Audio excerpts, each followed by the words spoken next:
Olá pessoal, o vídeo de hoje vai abordar muitos aspectos históricos e também aspectos geopolíticos, mas esse não é um canal especializado nesses assuntos, por isso vou ter que abordar apenas os tópicos principais e quem desejar se aprofundar, procure então os canais e os sites especializados. Um aspecto interessante que eu sempre comento em relação ao meu curso na Escola de Comando do Estado-Maior das Forças Armadas na Alemanha, desde o seu curso de idiomas preparatório, é que eu tive a oportunidade de conviver com pessoas das mais diversas nações, falando diversos idiomas de origem e todos nós aprendendo conjuntamente o alemão. Eram 56 militares estrangeiros, fora os alemães, oriundos de 39 países. Ou seja, a gente pode identificar essa diversidade cultural, as características de cada um, uma cultura rica, as oportunidades que nós tivemos de conviver e de nos relacionar. E havia dentre desses países muitos que tinham conflitos nos seus países de origem. Hoje eu vou destacar 3 desses países com quem eu tive oportunidade de conviver com um representante de pelo menos um deles com mais profundidade, conhecer, desenvolver uma amizade e vou explicar como era o relacionamento deles durante esse curso. O primeiro conflito ele é chamado de Nagorno-Karabakh, que é uma região, um enclave com maioria armênia que fica no Azerbaijão. São povos muito antigos. Se nós pegarmos a Armênia, por exemplo, o primeiro relato que nós temos da Armênia é justamente na Arca de Noé. O Monte Ararat, onde a Arca de Noé encalhou, fica entre a Turquia e a Armênia. E historicamente essa região já fez parte da Armênia, onde inclusive se localizava a nascente do rio Eufrates, que hoje fica na Turquia. Ou seja, uma nação muito antiga. Foi a primeira nação a se reconhecer como um Estado cristão no ano 301 d.C. e até hoje a religião da maioria da população armênia, uma população que tem uma etnia própria, característica, embora ela fique numa área que já foi uma antiga república soviética, ela não é eslava, é um povo com a sua etnia própria e a religião oficial é a católica apostólica armênia, não católica apostólica romana. Já o Azerbaijão é uma região originalmente povoada pelos turcos, ela fez parte do Império Bizantino, do Império Otomano. Da mesma forma, a Armênia também foi controlada por esse mesmo império e dessa forma esses conflitos antigos eles foram controlados. Após a Primeira Guerra Mundial, com a dissolução do Império Otomano, a região ficou um pouco sob domínio inglês e após a evolução da Revolução Bolchevique, ou seja, a expansão do comunismo já sob Stalin, a região foi anexada para formar a União das Repúblicas Socialistas Soviéticas, com a República da Armênia, a República da Geórgia e a República do Azerbaijão, tudo isso nessa região que é conhecida como Cáucaso. Esses conflitos em Nagorno-Karabakh, eles acabaram sendo controlados, eles acabaram de uma certa forma sendo um objeto de controle pela União Soviética, predominantemente a Rússia, e a partir do momento do enfraquecimento desse controle, esse sentimento de independência pelo princípio da autodeterminação dos povos na região de Nagorno-Karabakh, ele foi então mais uma vez trazido à tona. Essa região de maioria armênia se tornou um enclave e nessa situação de conflito houve várias guerras que têm vindo durante a história, desde os anos 80 e continua até os dias de hoje, embora oficialmente em 1994 tenha havido um cessar-fogo. Bom, o que nos interessa agora é a relação dos alunos que estavam cursando o curso de Estado-Maior juntamente comigo em relação a esse conflito, se isso impactou no seu relacionamento ou não. Eu tive uma boa amizade com esse representante, era um oficial superior do Azerbaijão, pouco contato com esse companheiro da Armênia, porque ele nunca fez parte da minha turma. E um dia nós comentando, perguntamos se eles tinham alguma relação por conta do conflito, e o companheiro do Azerbaijão falou: olha, se fosse um civil, se fosse uma outra pessoa, eu não teria problema nenhum em me relacionar. Mas aqui eu fico imaginando que ele pode ter contribuído para a morte de amigos meus soldados nesses diversos conflitos no decorrer dos anos. Eu fico imaginando que nós já lutamos em lados opostos. Uma vez eu até tentei me aproximar por conta de outros amigos em comum que também fizeram parte das antigas repúblicas da União Soviética, mas não teve condições. Ou seja, infelizmente, durante o decorrer do curso, praticamente 2 anos, esses 2 militares representantes desses países não tiveram nenhum relacionamento. Eles permaneceram cada um do seu lado. Acho que a própria direção do curso identificou essa causa de conflito e eles nunca estiveram na mesma turma, nunca trabalharam juntos diretamente, o que foi uma pena, uma oportunidade que nós teríamos para suplantar essas diferenças e trazermos um relacionamento para fins de camaradagem no decorrer do curso. Já uma outra relação interessante com quem nós tivemos oportunidade de conviver durante o curso foi entre os representantes da Índia e do Paquistão. Toda essa região, Índia, Paquistão e a antiga Birmânia, que hoje é Mianmar, fizeram parte do Império Indiano, que esteve muitos séculos sob o controle da Inglaterra.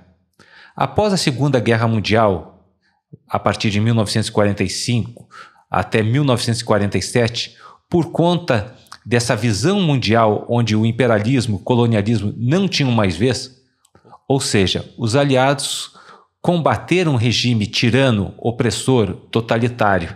Não tinha mais como justificar, seria um paradoxo que os antigos países imperialistas mantivessem as suas colônias, particularmente na Ásia e na África. Com isso, movimentos de independência eclodiram em todas essas antigas colônias, inclusive na Índia.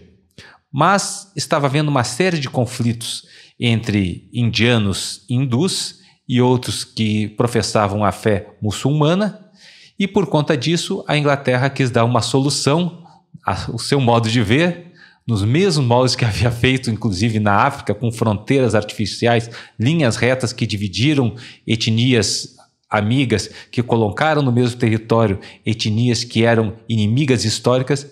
Ele determinou que na região mais a nordeste e noroeste, predominantemente muçulmana, que ela deveria concentrar todos os muçulmanos da Índia. Com isso foi realizada uma migração forçada. Todos aqueles que estavam na região predominantemente muçulmana e que eram hindus foram forçados a vir para o restante do território, e aqueles muçulmanos espalhados em todo o território da Índia tiveram que se concentrar nessas novas regiões. O nome Paquistão justamente significava Punjab, afegão, porque há uma região ali próximo à fronteira com o Afeganistão, onde os povos são predominantemente da etnia afegã, e Caxemira, uma região que até hoje permanece em conflito. Para essa migração forçada, houve um movimento particularmente por meio ferroviário, ou seja, trens lotados, superlotados, vinham da Índia para essa região do Paquistão, que ainda era dividida em duas: Paquistão Ocidental e Paquistão Oriental, trazendo os muçulmanos, e retornava dessas mesmas regiões para a Índia, superlotados, trazendo aqueles que professavam a fé hindu.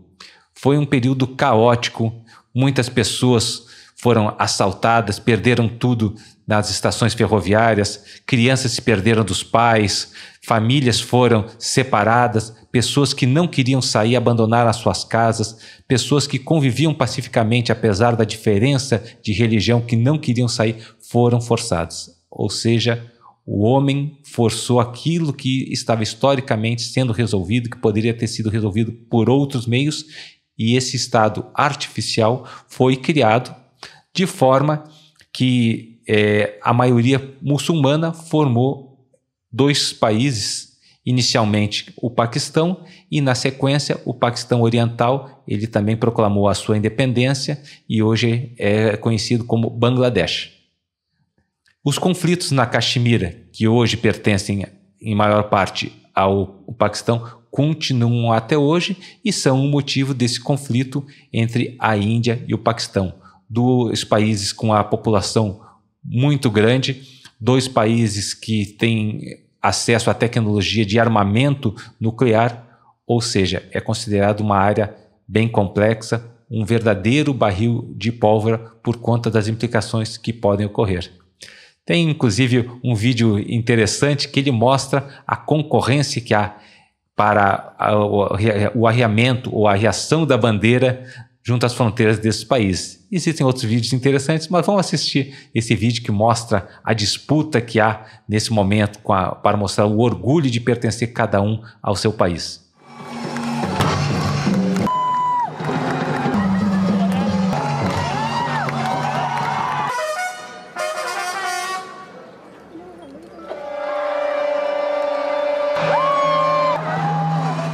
Mas, diferente da relação conturbada que eu já comentei sobre o companheiro que era da Armênia e o companheiro do Azerbaijão, a relação entre os indianos e os paquistaneses no nosso curso foi muito amistosa. Eles conversavam, eles estavam juntos, eles trocavam ideias, participavam dos eventos junto com as suas famílias, sem nenhum preconceito, sem nenhuma hostilidade. E eu perguntei como é que era a situação e eles riam, brincavam. Não, a gente está aproveitando aqui para ter a paz. Aqui nós podemos ficar juntos, tranquilos, conversar, sentir saudade da nossa terra, compartilhar as nossas experiências. Quando a gente voltar após o curso, a gente volta a ser inimigo. Foi um ponto interessante, mas eles levavam tudo num ambiente de camaradagem, num ambiente de brincadeira e conviveram muito bem durante todo esse período. E o terceiro exemplo que eu tenho para comentar é sobre a região dos Balcãs, aqueles países que se originaram da antiga Iugoslávia. Essa região sempre foi considerada o barril de pólvora da Europa, foi uma região muito conturbada que nunca teve uma independência plena desde o tempo das invasões mongóis por parte de Gengis Khan, passando pelo Império Bizantino e, mais recentemente, com o Império Austro-Húngaro, fazia parte desse império, mas sem autonomia nenhuma. Era totalmente controlada pela Áustria. A causa da Primeira Guerra Mundial, inclusive, foi o assassinato do príncipe Francisco Ferdinando, que era o herdeiro do trono da Áustria, na cidade de Sarajevo, na Bósnia-Herzegovina, por um ultranacionalista sérvio. Ou seja, a partir daí desencadeou-se uma guerra por conta de um conflito, uma busca de independência, de autonomia nessa região. Após a Segunda Guerra Mundial, com a expansão do comunismo, a Iugoslávia foi criada de uma forma artificial, reunindo todos esses povos, foi regida com mão de ferro pelo Marechal Tito e foi mantida unida, apesar das diferenças, apesar desses países se considerarem como culturas próprias, como povos distintos. Com a queda do comunismo, o país foi criando novas repúblicas, inicialmente a Sérvia, que assumiu uma posição de liderança, depois a Croácia conseguiu a sua independência, a Sérvia estava unida a Montenegro, depois Montenegro separou da Sérvia, temos ainda a Eslovênia e temos também a região da Macedônia, que já fez parte da Grécia, justamente Alexandre o Grande, ele era macedônio, a Madre Teresa de Calcutá, na verdade, embora ela seja considerada albanesa, mas ela nasceu na Macedônia.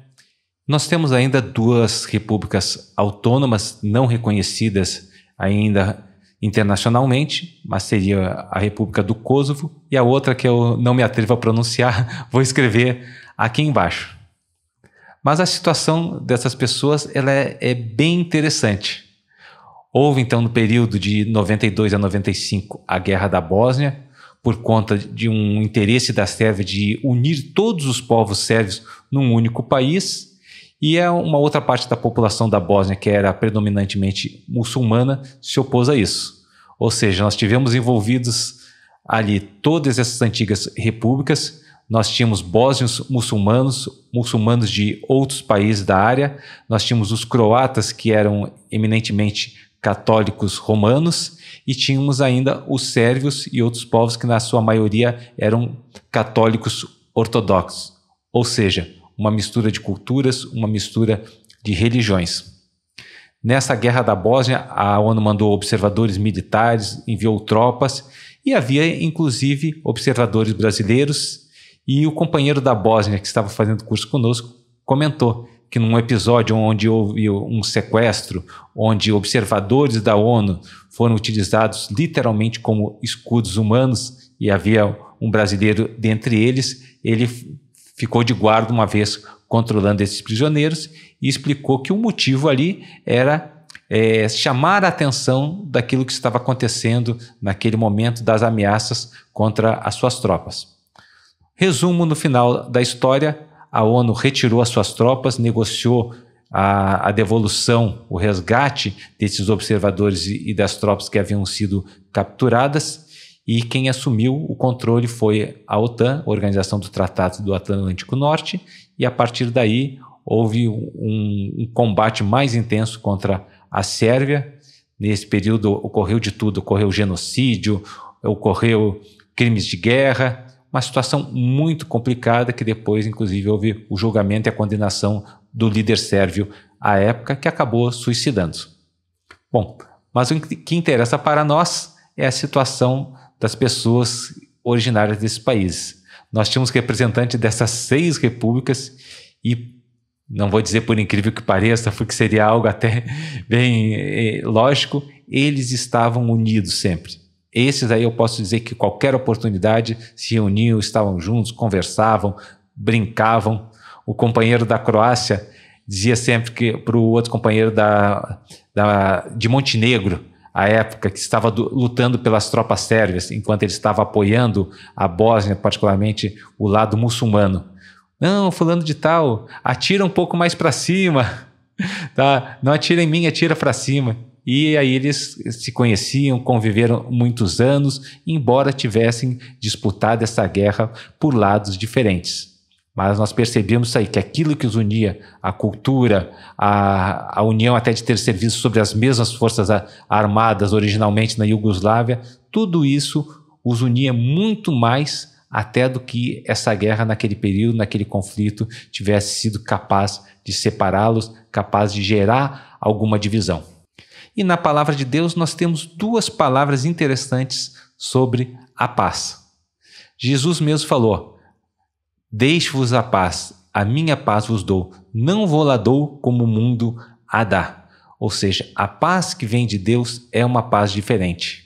Nós vimos as tentativas da própria ONU, Organização das Nações Unidas, de trazer a paz para o mundo desde o final da Segunda Guerra Mundial e não tem tido sucesso. Nós, como militares, sempre falamos um ditado latim: si vis pacem, para bellum. Se queres a paz, prepara-te para a guerra. Então nós trabalhamos, nós lutamos, nós nos capacitamos para isso, fazemos a nossa parte. Mas essa verdadeira paz a ONU não conseguiu. Ela tem missões de imposição de paz, ou seja, vamos trazer a paz para esse povo, nem que seja na base da pancada. Tem missões de manutenção de paz. O Brasil trabalhou muitos anos em missões de manutenção de paz, particularmente essa do Haiti mais recente, e foi um trabalho importantíssimo, fez a diferença na vida de milhões de pessoas, mas nós vimos que não foi suficiente. Ela não foi efetivamente capaz de trazer uma paz completa para estes povos. A paz que excede todo entendimento, conforme Paulo nos fala, guardará os nossos corações em Cristo Jesus. Essa paz só é possível vir de Deus. Uma paz que ela vai separar todas as diferenças, todas as divisões, sejam culturais, sejam étnicas, sejam religiosas, por algo muito maior, por algo que é o desejo de Deus para nós: a paz, a graça, a alegria e a salvação. Ou seja, nós respeitamos todas essas nações que têm estado em conflito, respeitamos todos os esforços mundiais de várias organizações internacionais, incluindo a ONU, para trazer a paz. mas nós sabemos que essa paz, na sua plenitude, ela só é possível para aquele que tem realmente Jesus no coração. E é isso que nós buscamos, é isso que nós cremos e nos alegramos de ver que foi possível trazer a paz por uma ação humana. Muito mais ainda é possível você trazer uma paz permanente, não essa paz temporária onde esses companheiros deram uma folga durante o curso, mas a paz permanente que é a paz daquela que vem do céu. Obrigado, Deus abençoe e até o nosso próximo vídeo.